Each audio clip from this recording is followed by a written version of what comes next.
The observation deck was quiet that night. Taeyang Kim sat alone near the massive window, staring at the red surface of Mars below. He had been working for 12 hours straight, and his eyes hurt from looking at computer screens. But he could not sleep. His mind was too full of alien words and strange symbols. Taeyang was 32 years old and already famous in his field.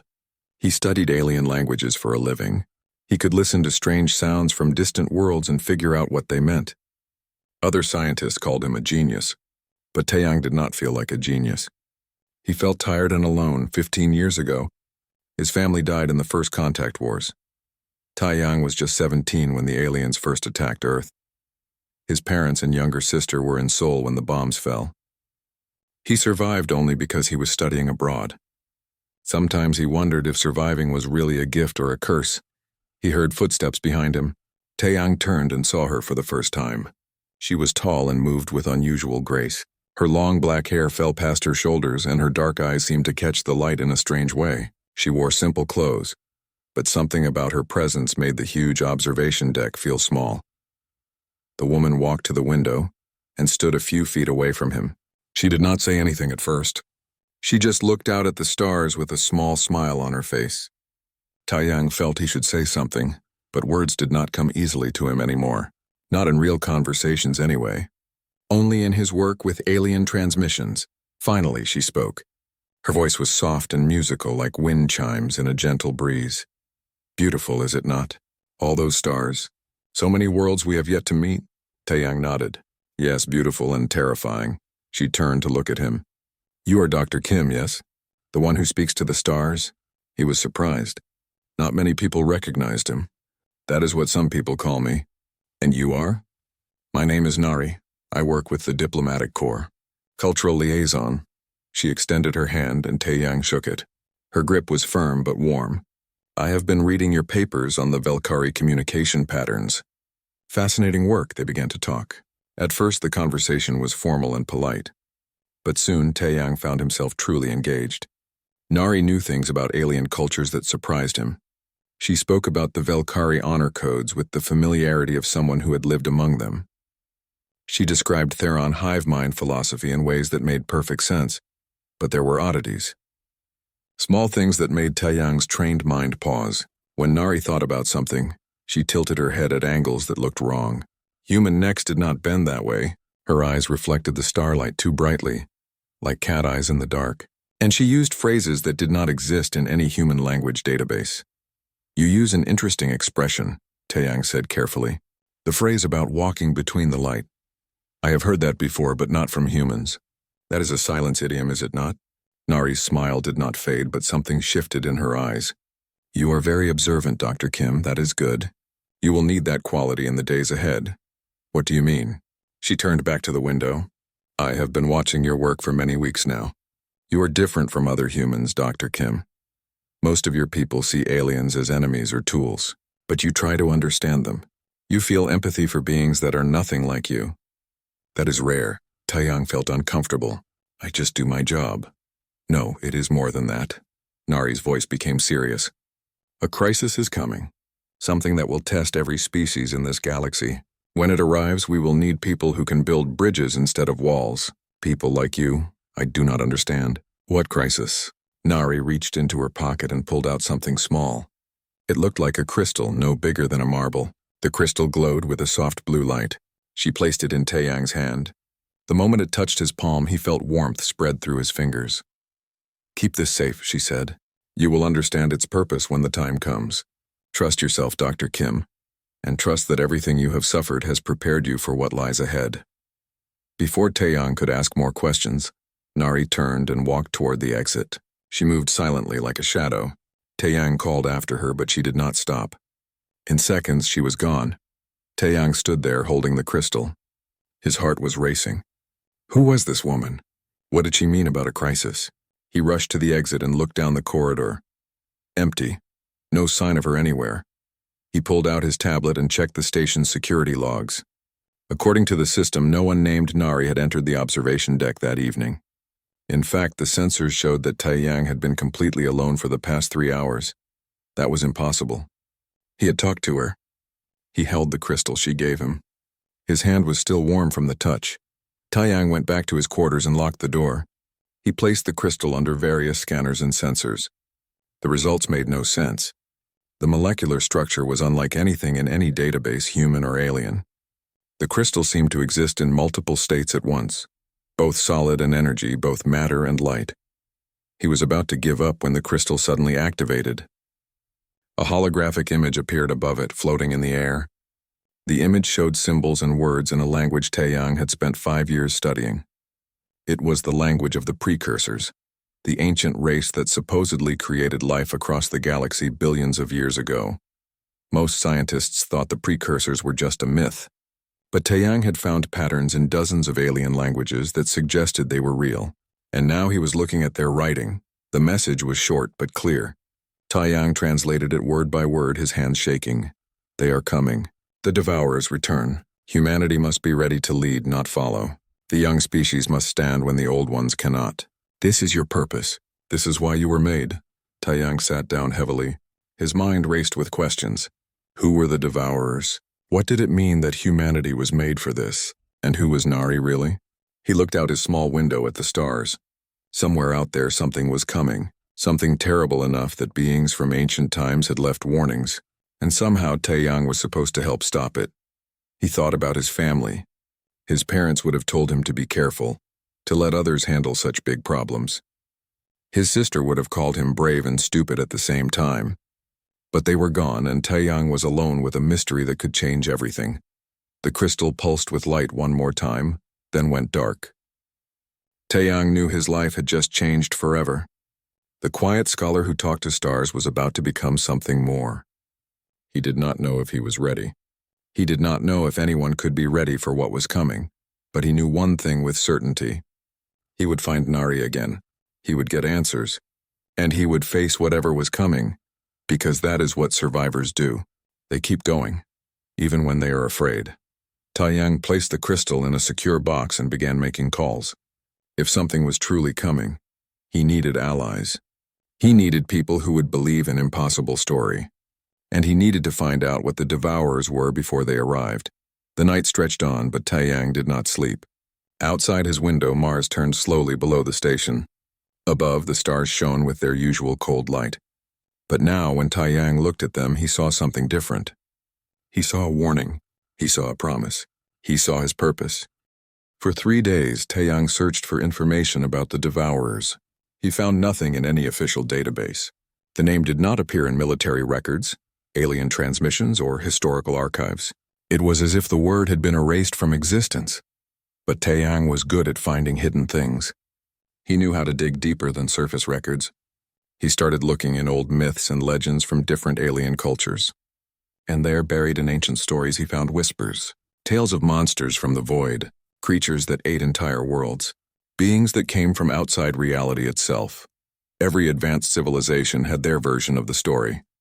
The Velkari called them the Shadow Eaters. The Theron referred to them as the Endless Hunger. The Silence, who rarely spoke of anything with fear, called them the Unmade. On the 4th day, Taiyang received a message. It came through encrypted channels that should have been impossible to access. The message was simple. It contained coordinates to a location on the station and a time. Nothing else. Taiyang knew he should report this to security. But something told him to go alone. He arrived at the coordinates at exactly the specified time. It was a small meeting room in an unused section of the station. 3 people were already waiting inside. The first was a military officer in uniform. He was in his late 40s with gray hair and sharp eyes. He introduced himself as Commander Hyun Park. Taiyang recognized the name. Park was a legend in the fleet, famous for his tactical brilliance during the contact wars. The second person was a woman in her 30s wearing a scientist's coat. She had tired eyes and ink stains on her fingers. Dr. Min Ji-yoon, she said. She worked in quantum physics at the Mars Research Institute. The third was a young man who could not have been older than 25. He had the practical clothing of an engineer and grease under his nails. His name was Dai Choi, and he was famous for being able to fix or build anything, especially alien technology. They all stared at each other in confused silence until Commander Hyun spoke first. "I am guessing we all received the same type of visitor," he said, pulling out a crystal identical to the one Taiyang had. And the same message about something called the Devourers. Dr. Minji nodded. A woman came to me at my lab. She called herself Hana. She knew things about my research that no one should know. She gave me this crystal and warned me about an invasion. Day raised his hand like a student in class. Mine called herself Suji. She showed up in my workshop. I checked the security footage afterward. The cameras show I was alone the entire time. Taeyang pulled out his crystal. Nari, same story. No records, no footage, and a warning about humanity's purpose. Commander Hyun placed his crystal on the table. Whoever or whatever these visitors are, they want us to work together. The question is why us? What makes the four of us special? They spent the next hours sharing what they had learned. Dr. Minji had analyzed her crystal using quantum sensors. According to her readings, the crystals were impossible. They existed in multiple dimensions at once and emitted particles that should not exist. Day had managed to interface his crystal with his computer systems. He extracted data that showed star maps and coordinates. There is something moving through dark space, he explained. Dark space is the area between galaxies where our sensors cannot reach. But these crystals can see there somehow, and what they show is terrifying. He projected the data onto the wall. The image showed a massive fleet, thousands of objects moving in formation. Each object was enormous, bigger than Earth's moon. And they were all heading toward the Milky Way galaxy. How long until they arrive? Taeyang asked. 6 months, Day said quietly. Maybe less. Commander Hyun stood and began pacing. I have contacts in military intelligence. I need to check something. If what I suspect is true, we are not the only ones who know something is wrong. He made several calls, speaking in code to people across the solar system. When he finished, his face was grim. Multiple alien civilizations have gone silent in the past 6 months. The Valkyrie lost contact with 3 colony worlds. The Theron report that several hive clusters simply stopped transmitting. The Silents have withdrawn to their home territories without explanation. And the last transmissions from these lost worlds? Taeyang asked, already knowing the answer would be bad. They all mentioned the same thing, Hyun said. Harvesters arriving from the void. Creatures that consume everything. Some of the messages used the exact word the crystals mentioned. Devourers. The room fell silent. The truth was sinking in. This was not some elaborate hoax or test. Something real was coming, and it had already started destroying civilizations. That night, as Taeyang sat in his quarters trying to process everything, the air in front of him began to shimmer. He jumped up, reaching for the emergency alert, but stopped when he saw her. Nari stood in the middle of his room, appearing from nowhere. You, he said. I have been trying to find you. I know, Nari said. Her form flickered slightly like a hologram with a weak signal. You and your companions have done well to find each other. Now we can speak more openly. Who are you, really? What are you? Nari walked to his window. As she moved, her appearance shifted. For a moment, Taeyang could see through her. Could see patterns of light and energy where flesh should be. Then she looked human again. I am a watcher, she said. One of the last precursors. My people created many of the intelligent species in this galaxy. Including humans. Taeyang sat down slowly. That is impossible. The precursors are a myth. We made sure most species would think so. It was safer that way. Nari turned to face him. We created intelligent life to fight an enemy we could not defeat alone. The Devourers. They come from another dimension, another reality. They feed on energy and matter. They cannot be reasoned with or stopped by normal means. And humanity? Why did you create us? Because the older species are too soft now. They have had peace for too long. They have forgotten how to fight, how to adapt, how to survive against impossible odds. But humans remember. Humans still have that fire. Nari's expression was sad. We designed you to be aggressive, adaptable, and creative. To thrive in chaos. To find solutions where others see only defeat. Taeyang felt anger rising in his chest. So we are weapons? That is all we are to you? Tools you built to fight your war? No, Nari said firmly. You are so much more. We gave you the potential, but you chose what to become. Your capacity for empathy, your art, your love, your dreams. Those things we did not design. Those came from you, and those qualities are what give me hope. She moved closer. The precursors failed because we fought to preserve ourselves. We saw other species as less important, but you, Taeyang, and humans like you see value in all life. That is the difference. That is why you might succeed where we failed. What do you want from us? Unite the galaxy. Build an alliance strong enough to face the Devourers. We hid weapons across space that can hurt them, but you need many species working together to use them properly. Nari's form flickered again, more noticeably this time. I do not have much time left. Maintaining this form in your dimension is killing me. I can teach you what you need to know, but we must move quickly. Before Taeyang could respond, his tablet beeped with an urgent alert. He looked at the screen and his blood ran cold. The defense network around Jupiter had detected something. Massive objects emerging from nowhere. The first wave of devourers had arrived 3 months early. Nari closed her eyes. It has begun. You must gather your allies and prepare humanity. The real test starts now. The station's alarms began to sound. Red emergency lights flashed in the corridors outside. Taeyang could hear people running and shouting. The peaceful life he had known was over. War had come to the solar system, and with it, humanity's chance to prove they were more than weapons. They were protectors. They were hope. They were ready. The emergency meeting of the Unified Earth Council was chaos. Politicians argued and shouted while screens behind them showed images from Jupiter. The devourer constructs looked like nothing humans had ever seen. They were massive, dark shapes that seemed to absorb light itself. Where they moved, space itself seemed to tear and bleed. Taeyang stood at the front of the chamber with his 3 companions. Commander Hyun had pulled every string he could to get them this audience. Dr. Minji had prepared data and projections. Day had built physical models to demonstrate what they faced. But none of it seemed to matter. "This is absurd," shouted one counselor. "Ancient aliens? Designed purposes? This sounds like bad science fiction." Another counselor agreed. "We should focus on evacuation. Get our people to safety. Let the military handle this threat while civilians escape." Commander Hyun slammed his fist on the podium. "Escape to where? There is nowhere to run. These things have destroyed civilizations across the galaxy. Earth is not special. Mars is not safe. There is no corner of space they cannot reach." Only one person in the council seemed to truly listen. Ambassador Sora Han was older than most politicians, with white hair and sharp eyes that had seen decades of alien diplomacy. She raised her hand for silence. "I believe them," she said simply. The room quieted. Sora had respect that came from years of service. "I have spent my career studying alien cultures. I have seen patterns in their histories that match what Dr. Kim describes. Ancient warnings. Stories of cycles. References to beings from beyond." She looked at Taeyang. "I have also received reports from my contacts among the Velkari, the Theron, and even the Silence. They have all detected these same threats. Some are preparing for war. Others are hiding. But none of them are coming to help us. They think humans are too young, too weak to be useful allies. Then we prove them wrong," Taeyang said. "We show them that humanity is exactly what this galaxy needs." Ambassador Sora nodded. "I can arrange meetings with alien representatives, but we need something to offer them. Something to show we are worth their time." Before anyone could answer, the chamber doors burst open.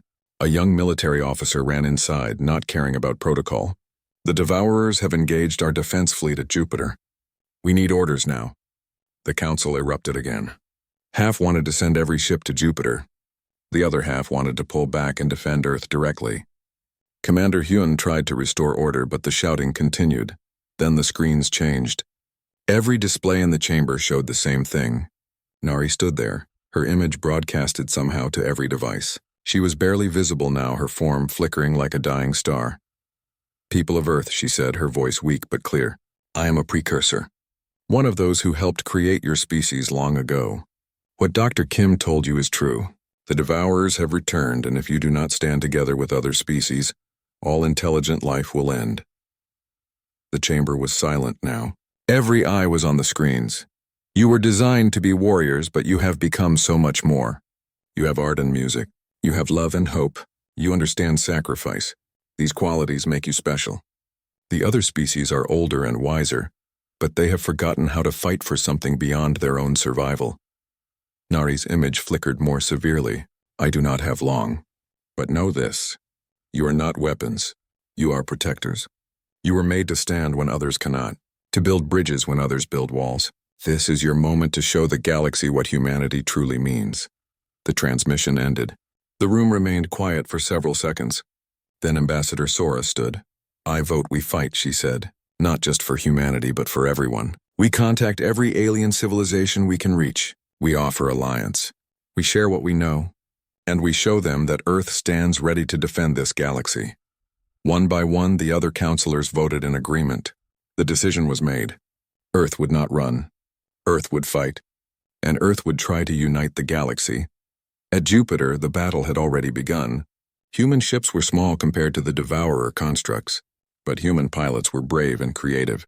They used tactics that no computer would suggest: ramming attacks, close-range explosions, using asteroids as projectiles.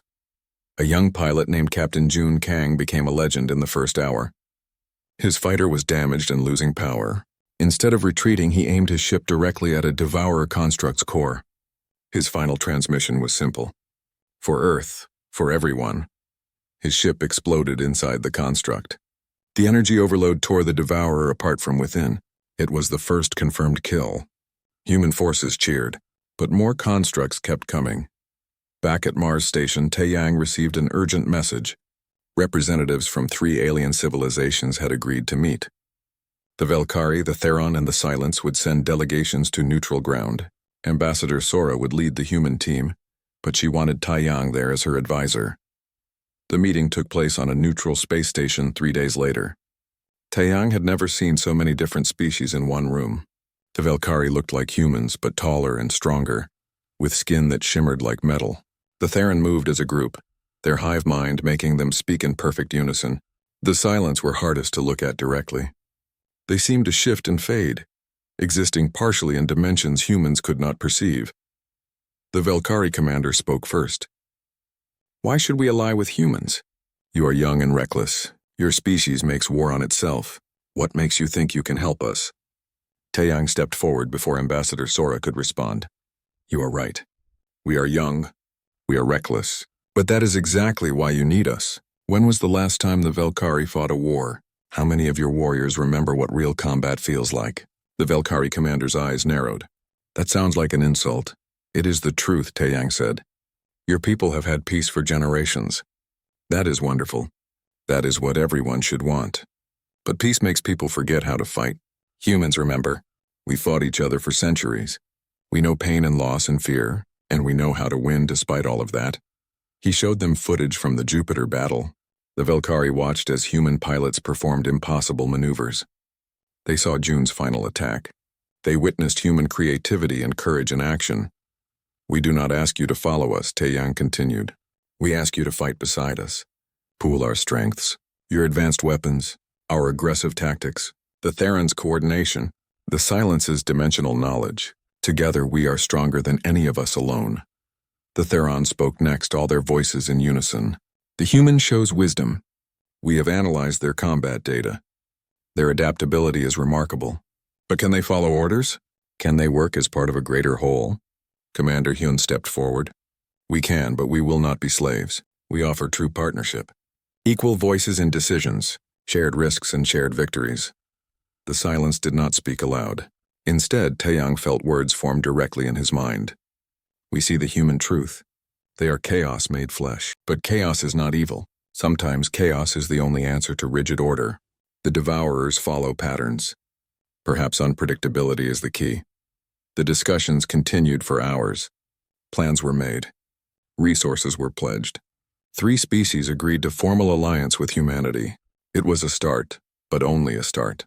As the meeting ended, Taeyang found a quiet corner. He felt exhausted but hopeful. They had taken the first step. Now they needed to find the precursor weapons Nari had mentioned. They needed more allies. And they needed to do it all before the main Devourer fleet arrived. Nari appeared beside him one last time. She was barely visible now, just a shimmer in the air. "You did well," she whispered. "Better than I hoped. But the real test is coming. The weapons you need are scattered across dangerous places. Many species died trying to reach them. How much time do we have?" Taeyang asked. "Not enough. Never enough." Nari's form began to dissolve. "Remember, Taeyang, you were made to protect, but you chose to care. That choice is what makes you truly human.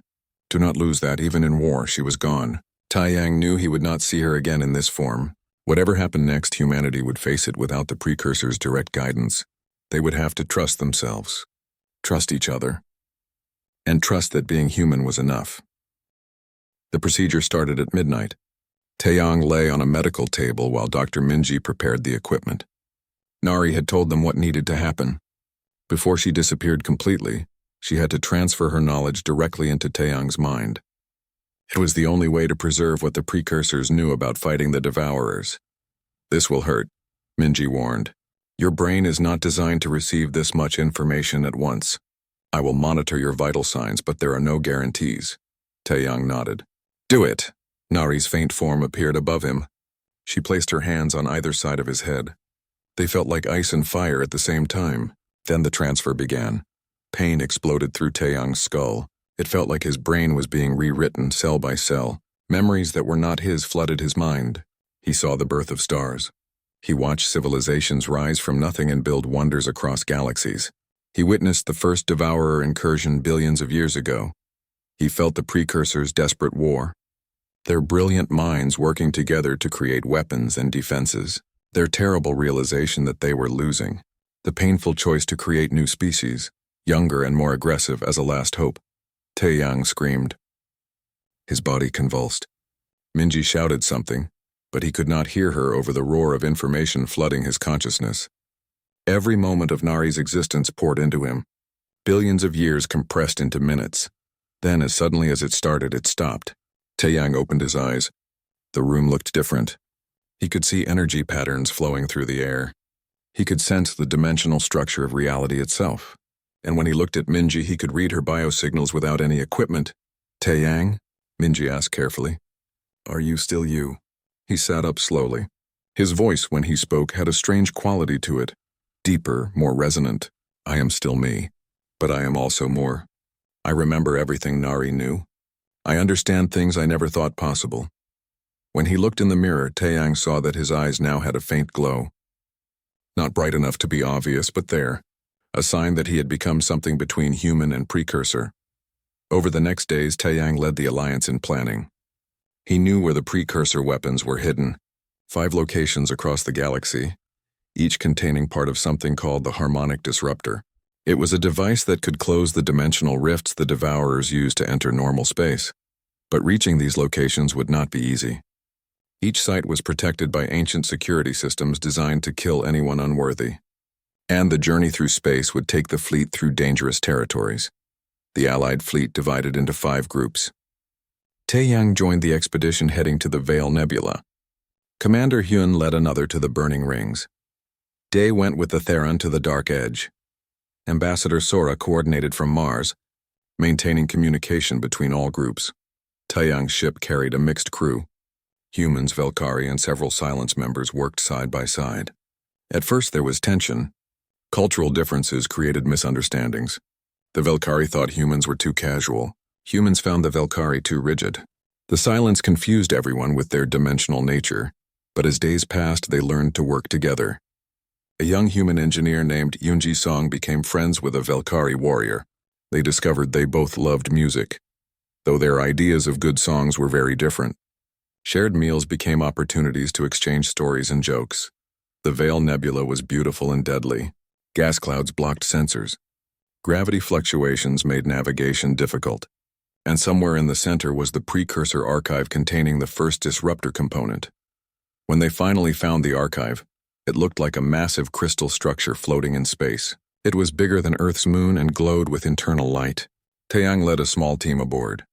Inside, the archive was like a cathedral made of light.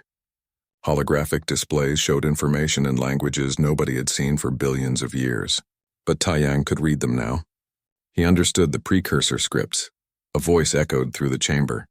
It was artificial, a security system that had been waiting eons for someone to arrive. "State your purpose," it demanded in perfect English, adapting to their language instantly. "We come for the harmonic disruptor component," Taeyang said. "The Devourers have returned. We need the weapon to fight them. Your words mean nothing. Prove your worth. Show that your species deserves to wield precursor technology." The floor beneath them lit up. A test had begun. Puzzles appeared, each one more complex than the last. They required solving equations using physics that humans barely understood. The Velkari warrior tried first using logic and precision. But every solution he found, the system rejected. Yoonji stepped forward. "I want to try," she said quietly. Taeyang nodded. Yunji looked at the puzzles differently.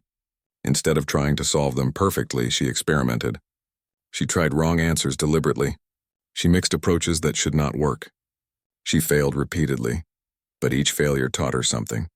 She adapted quickly, learning from mistakes, and slowly, puzzle by puzzle, she found solutions that worked not because they were perfect, but because they were creative. The security system seemed surprised. Unusual approach, inefficient yet effective. You learn through failure rather than avoiding it. This is the quality the precursors hoped to find. A compartment opened in the wall. Inside was the first disruptor component, a device that looked like a geometric crystal filled with swirling energy. Taiyang carefully removed it. The moment he touched it, he felt a connection. The device responded to his transformed mind. "You have proven worthy," the security system said. "But know this. The precursors failed because they sought perfection. They could not accept failure, could not adapt when plans went wrong. That is why they lost. Your species embraces chaos. That may be your salvation or your doom." As they left the archive, Taiyang received reports from the other teams. 2 had succeeded in retrieving their components, but 2 had failed. One team was destroyed by precursor defenses they could not overcome. Another was lost when they encountered a dimensional anomaly. The losses hurt. Good people from multiple species had died, but they had 3 of the 5 components. Dr. Minji sent a message. The disruptor could work with just 3 parts. It would not be as powerful, but it might be enough to fight the Devourers. The surviving ships began the journey back to the solar system. It would take weeks. During that time, Taeyang studied the components.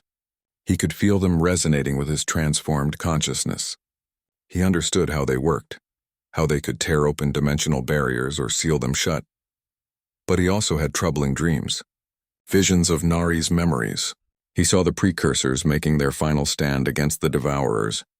He felt their fear as they realized they had lost, and he understood why they had failed. The precursors had fought to preserve their own civilization. They saw other species as tools or experiments. They never truly united with others as equals. That selfishness had doomed them. Humanity had to be different. They had to fight not just for Earth, but for everyone. That was the lesson Nari had died teaching him. 2 weeks into the journey home, disaster struck. The main Devourer fleet arrived at Jupiter. Not in 6 months as predicted. Not in 3 weeks as feared. Now. Immediately. The fleet was massive beyond comprehension. Thousands of constructs, each capable of consuming planets. They did not attack immediately. They simply began feeding on Jupiter itself, draining the gas giant's energy. Commander Hyun's voice came through on an emergency channel. "All ships return to Sol system immediately. We need every vessel we have. This is it. This is the real war." Taeyang looked at the disruptor components. They were not assembled. The device was not ready. They would have to fight without their greatest weapon. But they would fight anyway, because that is what you do when there is no choice. You stand, you face the impossible, and you hope that being human is enough. The journey back became a race. Every hour mattered. Behind them, sensors showed more dimensional rifts opening. The Devourers were not just invading the solar system. They were surrounding it, cutting off any escape. This would be the final battle. Win here or lose everything. The Allied fleet arrived at Jupiter to find hell itself had come to the solar system. The gas giant planet was shrinking. The Devourer constructs were draining its mass, converting matter and energy into more of themselves. Where Jupiter's great red spot had swirled for centuries, now there was only darkness. Commander Hyun had organized the defense into what he called the Hornet strategy. Small, fast ships would harass the massive constructs like insects attacking giants. Meanwhile, larger vessels would focus their weapons on single targets, trying to destroy them before they could regenerate. Taeyang watched from the command ship as the battle began. Human pilots flew with reckless courage. They dove between Devourer tendrils, firing at point-blank range. They used debris and asteroids as weapons. When their ships were damaged beyond repair, many chose to ram the enemy rather than retreat. The Velkari brought honor to the fight. Their warriors sang battle hymns as they engaged the enemy. The Theron moved with perfect coordination, their hive mind allowing thousands of ships to act as one. The Silence used their dimensional abilities to appear and disappear, striking from angles the Devourers could not predict. But it was not enough. For every construct destroyed, Two more emerged from dimensional rifts. The Devourers adapted quickly to tactics. What worked once stopped working the second time. The Alliance forces were being overwhelmed. Taeyang felt Nari's memories stirring in his mind. He understood now what the precursors had faced. The Devourers were not truly alive or dead. They were something else entirely. Entities from a dimension where the rules were different. Destroying their physical forms in this space was useless. The real enemy existed elsewhere. He called an emergency meeting with the fleet commanders. "We are fighting the wrong battle," he explained. "These constructs are just projections. Puppets controlled by beings in dimensional space. We need to cut the strings." Dr. Minji had been working with the Silence representatives. Together they had discovered something.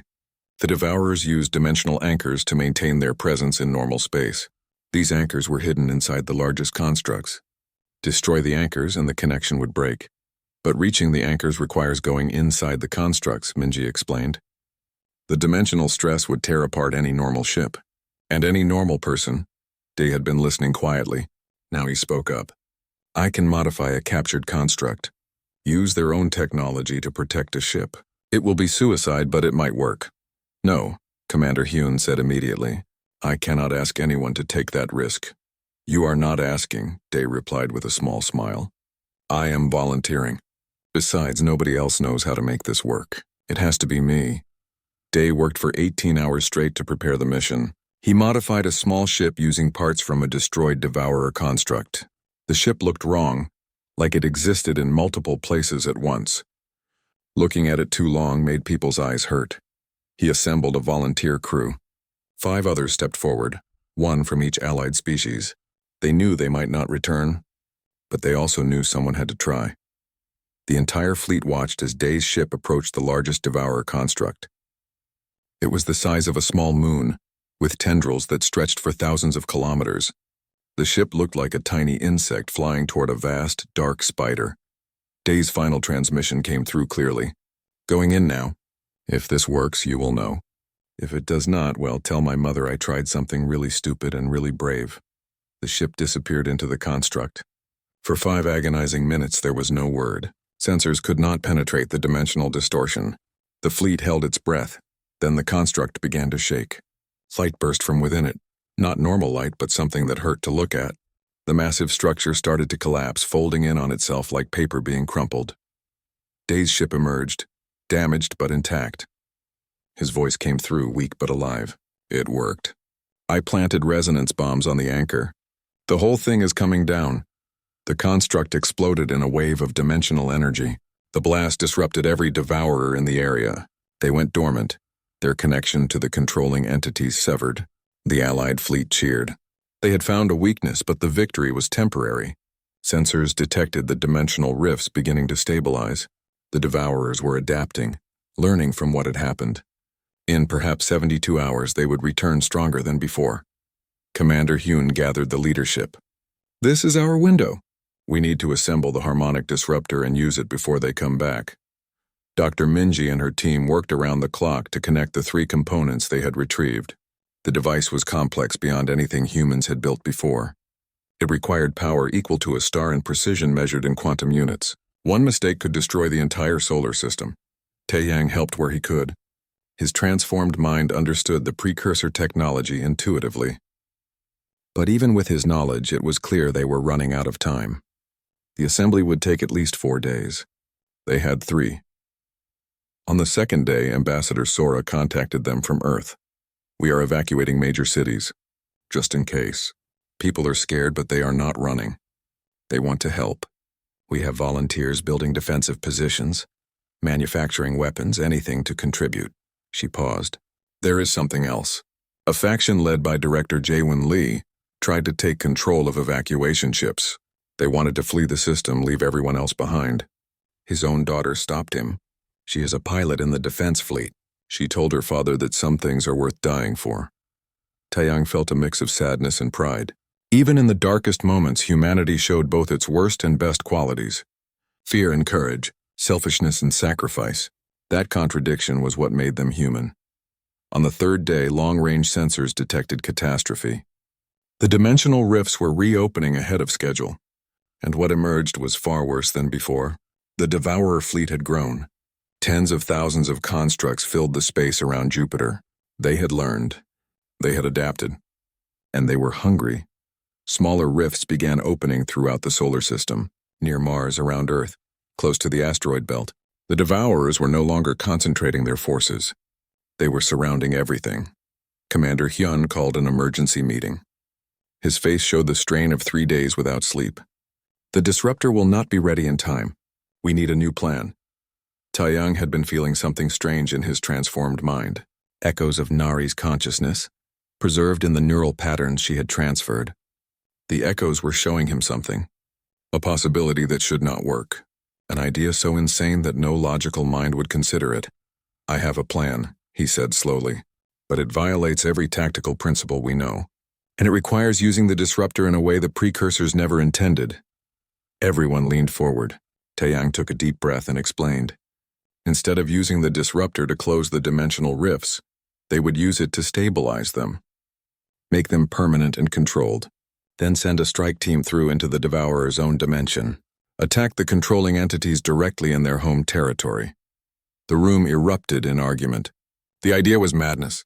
Entering dimensional space would kill any normal person instantly. The environment there followed rules that made no sense. Time moved differently. Space had no consistent shape. Reality itself was fluid. It cannot be done, one Velkari commander stated flatly. It can, Taeyang insisted. The knowledge transfer from Nari changed me. I can survive in dimensional space, at least for a while. And Dr. Minji thinks she can replicate the effect temporarily in others using silence technology. Minji nodded reluctantly. The process would be extremely painful. Maybe fatal, but theoretically possible. Commander Hyun stood and looked out at Jupiter, or what was left of it. How many people would this mission need? 50 volunteers, Taeyang said. The best warriors and scientists we have. They would need to undergo the transformation process. Many might not survive that alone. And if the strike team fails, someone asked, then the Devourers consume everything in this galaxy. Taeyang said simply, there is no backup plan. This is it. Silence fell over the meeting. Outside the windows, the stars still shone. But everyone knew those stars were threatened. Every world, every species, everything living hung in the balance. Finally, Commander Hyun spoke. I am old. I have asked young people to die for my strategies too many times. If we do this, I am going with the strike team. No arguments. Others began volunteering. Velkari warriors, Theron coordinators, silence guides, human pilots and engineers. Within an hour, they had more than 50 volunteers. They had to turn people away. The transformation process began immediately. One by one, volunteers underwent the procedure. It was agony. Some screamed. Some passed out. 20 did not survive. Their bodies could not handle the quantum restructuring required to exist in dimensional space. Those who survived were changed forever. They could see things others could not. Touch things that were not quite real. They existed slightly out of phase with normal reality, trapped between dimensions. As the strike team prepared, the Devourer fleet continued to grow. They were running out of time. Whatever they were going to do, it had to happen now. The fate of the galaxy rested on 50 transformed beings and one desperate, impossible plan. The harmonic disruptor activated with a sound that was not quite sound. It was more like reality itself groaning under impossible strain. The device, assembled from 3 ancient components, created a bridge between dimensions, a pathway into a space where normal rules did not apply. Taeyang stood at the front of the strike team. 30 survivors of the transformation process waited behind him. Commander Hyun was there, looking older than his years but determined. Day had insisted on coming despite his injuries from the earlier mission. Representatives from every allied species stood ready. While the strike team prepared, the allied fleet fought desperately to hold the line. The Devourers had learned from every defeat. They attacked in waves, coordinated and relentless. Earth's moon was already partially consumed. Mars evacuation ships fled under constant fire. Ambassador Sora coordinated the defense from Earth. Her voice remained calm even as reports of losses came in. She kept the alliance together through force of will and diplomacy. When panic threatened to break the coalition, she reminded everyone what they were fighting for. Not just survival, but the future of all thinking beings. The dimensional rift stabilized. Through it, the strike team could see something that should not exist. Colors that had no names, shapes that hurt to perceive, space that folded in on itself infinitely. This was the Devourer's realm, a place where physics was just a suggestion. Last chance to back out, Taeyang said to his team. Nobody moved. Good. Remember, we go in together, we fight together, and if we die knowing we gave everything. They stepped through the rift. The transition was worse than anything Taeyang could have imagined, even with Nari's memories to guide him. It felt like being turned inside out while every moment of his life played backward and forward simultaneously. Reality became optional. Time lost all meaning. The dimensional realm was nightmare and wonder combined. The strike team existed in a space where up and down had no meaning. They could see in directions that should not exist, and everywhere they felt the presence of the Devourers. In this place, the Devourers' true forms were visible.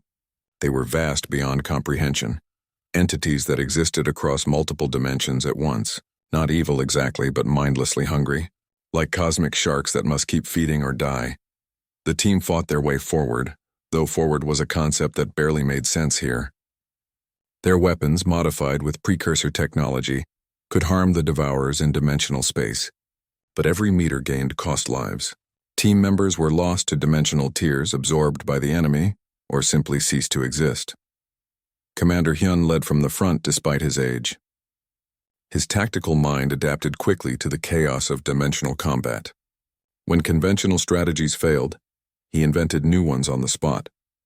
His leadership kept the team together when everything else wanted to pull them apart. Then disaster struck.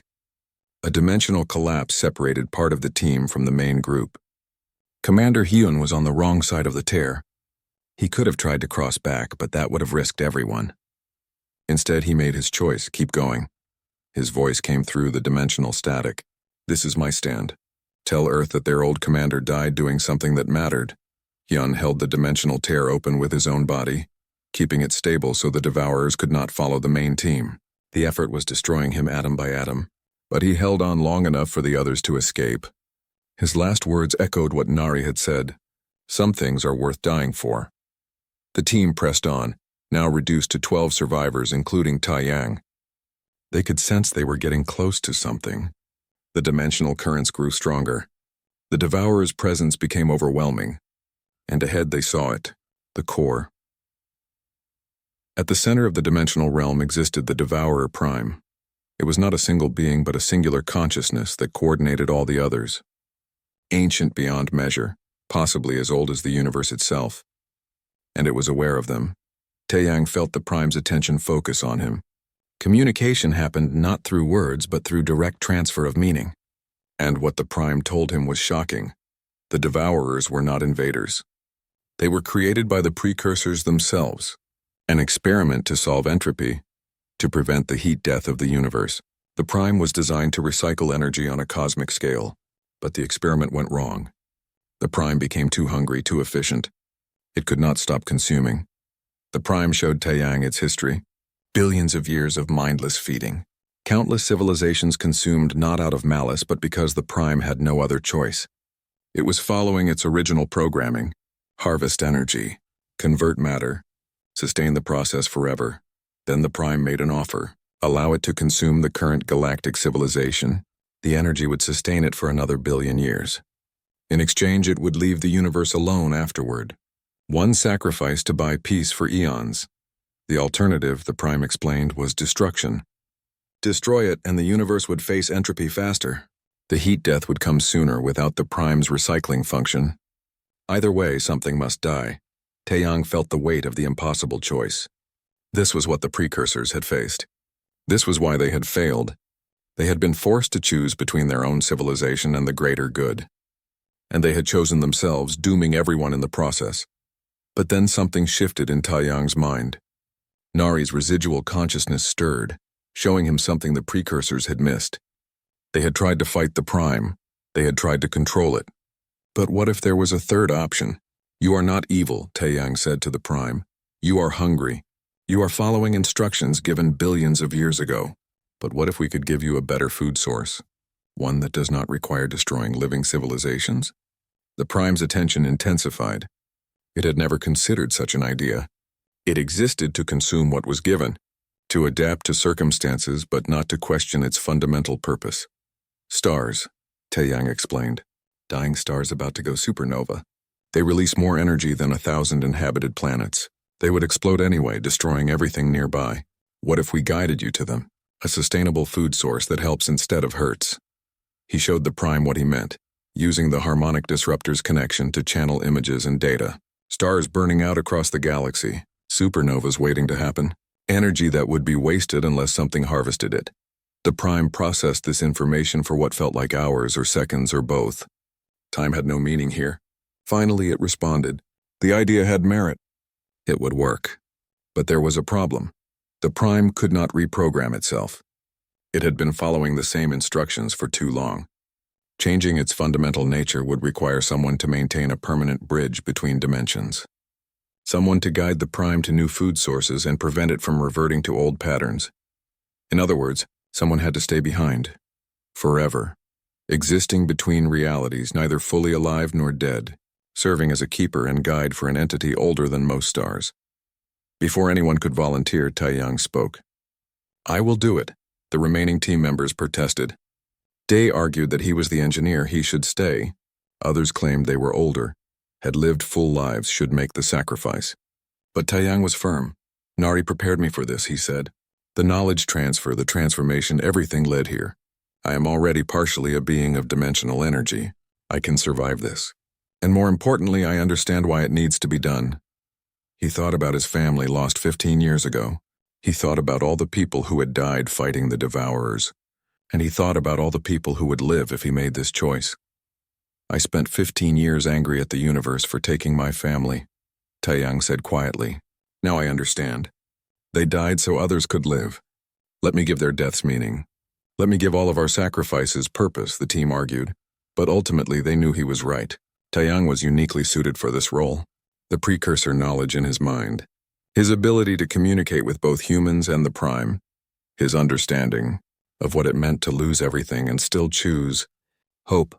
Dr. Minji used the remaining disruptor energy to begin the final transformation. Taeyang's physical form started to dissolve, becoming something new.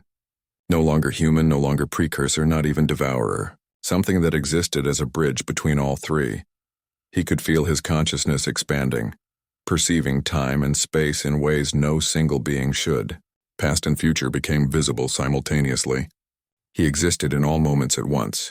The sensation should have driven him mad, but Nari's training held him together. His last words to the team were simple. Go home.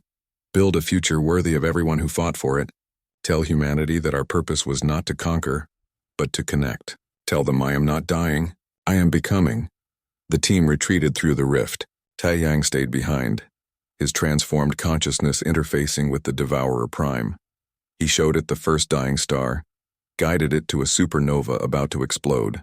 The Prime consumed the star's energy, and for the first time in billions of years it felt satisfaction without guilt. Back in normal space, the Devourer constructs began to withdraw. One by one they disappeared back through dimensional rifts. The invasion ended not with a battle but with an agreement. A promise that would last as long as Taeyang maintained his vigil. The Allied fleet watched in stunned silence as their enemy simply 50 years had passed since the war ended. Earth looked different now. The scars from battle had healed and been replaced by monuments. Cities rebuilt stronger and more beautiful than before, and everywhere, signs of the new Galactic Alliance showed in architecture that blended human design with alien concepts. Ambassador Sora Han was old now, her hair completely white, but her eyes remained sharp. She had served as the first Secretary General of the United Galactic Assembly for 30 years before retiring.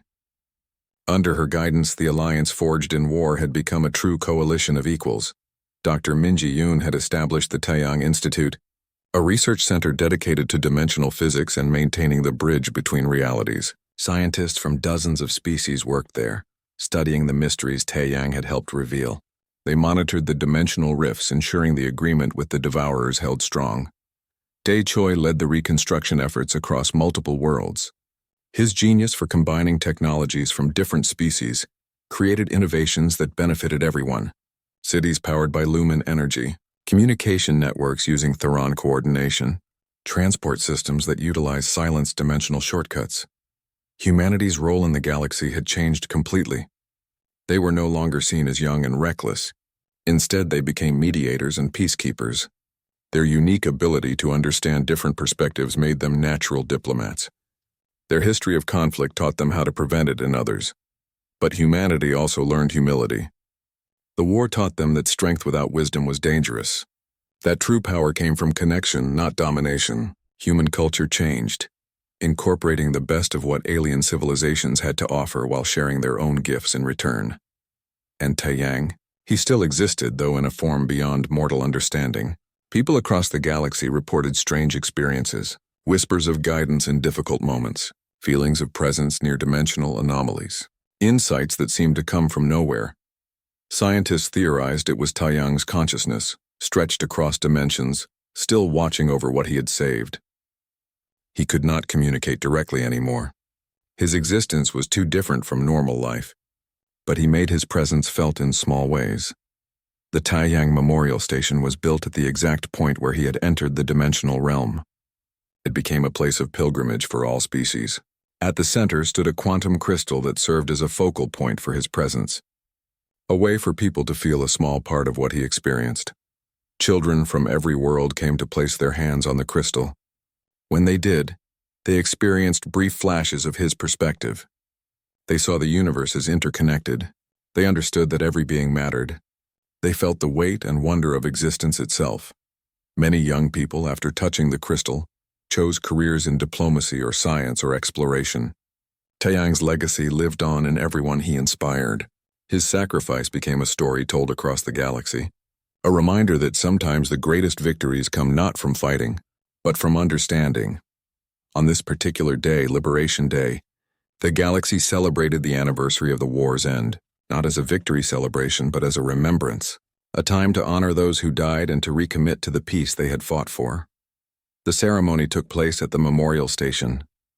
Representatives from hundreds of species attended. Old soldiers who had fought in the war stood beside young people born in the peace that followed. Felkari warriors shared stories with human veterans. Theron voices harmonized with silence echoes. A young woman stepped to the podium. Her name was Hana Kim, a distant cousin of Taiyang's. She had been born after the war but grew up hearing stories about her famous relative. Now, as a professor of interspecies relations, she had been chosen to give the keynote speech. 50 years ago, Hana began, her voice carrying across the assembled crowd. The galaxy faced extinction. The devourers came, and everyone thought the only options were to fight or to flee. But my cousin Taiyang showed us a third way: understanding, empathy, connection. She paused, looking out at the diverse crowd. We humans were designed to be warriors. The precursors made us aggressive and adaptable. They wanted weapons, but we chose to be something else. We chose to be protectors. We chose to be bridges. That choice cost us greatly. Commander Hyun Park died holding open a dimensional tear so others could escape. Captain Jun Kang gave his life destroying the first Devourer construct. Thousands more made similar sacrifices. And Taiyang himself gave up everything he was to become something new. Hana's voice grew stronger. But here is what I want everyone to understand. Taiyang did not sacrifice himself out of despair or duty alone. He did it because he saw value in all life. Human, Velkari, Theron, Silence, even the Devourers themselves. He understood that we are all connected, that saving one species means saving all of them. That is the lesson of Liberation Day. Not that humans are special or superior, but that every species has something to contribute. That our differences make us stronger. That connection is more powerful than conquest. As she finished speaking, something extraordinary happened. The quantum crystal at the memorial began to glow with soft light. It had done this before occasionally, but never so brightly. The light grew until it filled the entire station. And then Taiyang spoke. Not with a voice exactly, but with meaning that formed directly in everyone's mind. Every species heard him in their own way, understood him through their own perspective. But the message was the same: I see you all, every species, every individual, every choice made in hope or fear. You have built something beautiful, something the universe has never seen before, a true coalition of equals, united not by force but by choice. The presence felt warm, like sunlight after a long winter. People in the crowd began crying, not from sadness, but from feeling truly seen and understood. The galaxy is vast, Taeyang continued, full of wonders and terrors you cannot yet imagine. New challenges will come. New threats will test you. But remember this moment. Remember that you chose to stand together when it would have been easier to stand apart. I carry that choice across dimensions. The memory not of war, but of peace. Not of destruction, but of creation. And I am not alone here. Nari stands beside me. Commander Hyun, Captain June. All who gave their existence so others could thrive. We are the bridge between what was and what will be. We watch, we guide when we can, and we are proud of what you have become. Keep building. Keep hoping. Keep being worthy of what we gave. The light faded slowly. The presence withdrew, though people felt it had not truly left. It would always be there, watching from between dimensions, making sure the promise held. The ceremony ended in silence. No one spoke for several minutes. What could you say after something like that? But slowly people began moving again, talking, sharing their experiences, and everywhere there was a renewed sense of purpose. Later that day, Hana stood at the viewing window looking out at Earth. The planet was beautiful from space, blues and greens and whites swirling together. Around it, ships from 100 worlds moved in peaceful traffic. Trade, exploration, tourism, all the things that peace made possible. Thank you, cousin, she whispered to the stars, for showing us who we could be. On Earth below, children played in parks where monuments stood. Human children alongside young Velkari, Theron, and dozens of other species. They did not see each other as alien, just as different kinds of friends. That was the future Taeyang had bought with his sacrifice. The dimensional rifts still existed, glowing softly in orbit above Earth. But they were no longer threats. They were gates to possibility. Ships used them to travel across the galaxy in days instead of years. Scientists studied them to unlock mysteries of reality itself. Artists created works inspired by the impossible colors visible through them. At the Taeyang Institute, Dr. Minji worked late into the night. She was old now, but still driven by curiosity. The instruments showed the usual readings. Dimensional stability holding. Energy flows normal. The bridge maintained. But occasionally, just for a moment, the readings would spike in unusual ways. Patterns that looked almost like language. Messages from someone who existed everywhere and nowhere. Minji smiled when she saw them. Taeyang was still there, still communicating in the only way he could. Across the galaxy, the promise held. The Devourers fed on dying stars, preventing disasters while sustaining themselves. The allied species worked together on projects that benefited everyone. And humanity, once the youngest and most aggressive species, had become the glue that held it all together. Not because they were perfect. Not because they were the strongest or wisest. But because they understood something fundamental, that being human meant caring about others even when it cost you everything. That true strength came from empathy, not from force. The precursors had designed humanity to be warriors. But humanity chose to be protectors. That choice, made over and over in 1,000 small ways, defined what it meant to be human. Not the capacity for violence, but the choice for compassion. Not the ability to destroy, but the will to preserve. As night fell on Earth, the stars came out. Each one represented a world, a civilization, a story. And somewhere between dimensions, Taeyang watched over them all. Neither alive nor dead,